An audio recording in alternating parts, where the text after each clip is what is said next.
안녕하십니까, 정인태입니다.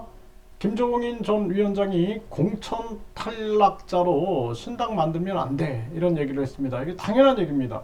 이 공천 탈락자들이 모여서 신당을 만들면은 이거는 안 됩니다.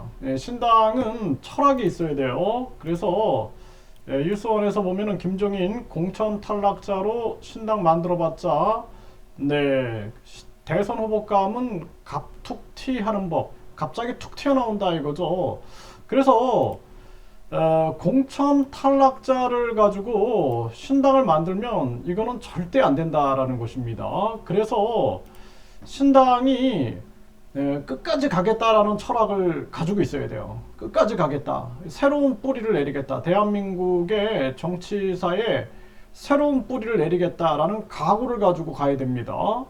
그래서 우리나라에도 보면은 뭐 시대 전환이라든지 기본소득당 이런 정당들이 있는데 국회의원이 한 명 한 명 있어요.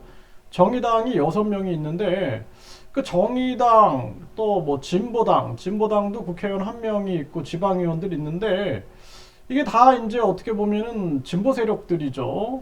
그런데 지금 진정한 중도 그러면서 중용의 가치 그리고 국익 중심의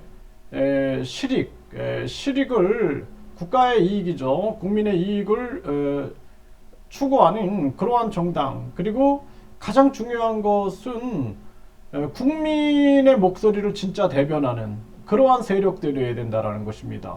그래서 지금 공천 탈락자들이 나타나는 그 사람들이 집합하는 것은 아무런 의미가 없다. 그 사람들은 진정한 철새가 될 수밖에 없는 거죠.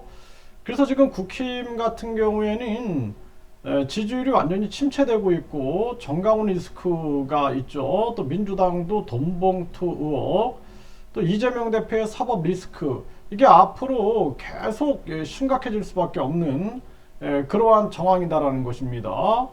그래서 지금 이 대한민국은 저는 그렇게 생각을 합니다. 보통 사람들이 진짜 모일 수 있는가? 정치꾼들 말고 진짜 보통 사람들, 사심 없는 보통 사람들이 국회 해산 국민투표제, 국민투표 시민발언제, 그리고 확장된 국민소환제 이런 거 외칠 수 있는 그러한 보통 사람들이 모여가지고 국민의 이익을 대변할 수 있어야 된다. 저는 그렇게 생각을 합니다. 그리고 쓸데없는 예산들을 다 아껴가지고 국민권익금 해서 국민권익기금에다 모아서 매년 이 국민권익기금을 어떻게 국민들에게 지원할 것인가를 논의해서 합의를 해가지고 국민에게 되돌려주는 겁니다. 그렇게 하면은 우리나라 개혁이 자연스럽게 저는 이루어질 거다라고 확신하고 있고요. 그렇게 이제 달려가야 되는 거죠. 그래서 이 신당 같은 경우에도 최대한 빨리 만들어져야 된다. 저는 그런 입장을 가지고 있어요. 빨리 만들어져서 평가를 받아야 됩니다. 평가를 받고 보통 사람들이 뭉쳐야 된다라는 거예요.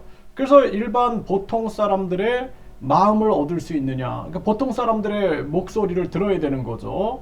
그래서 지금 금태섭 신당 그리고 여기에 관심 있는 많은 그 세력들이 중도의 가치를 가지고 좌익과 우익, 좌파 우파가 아닌 진보 보수가 아닌 중심을 잡으면서 그때 그 문제 해결 중심의 정당, 이러한 정당이 진정으로 나와야 된다. 저는 그렇게 판단을 하고 있습니다.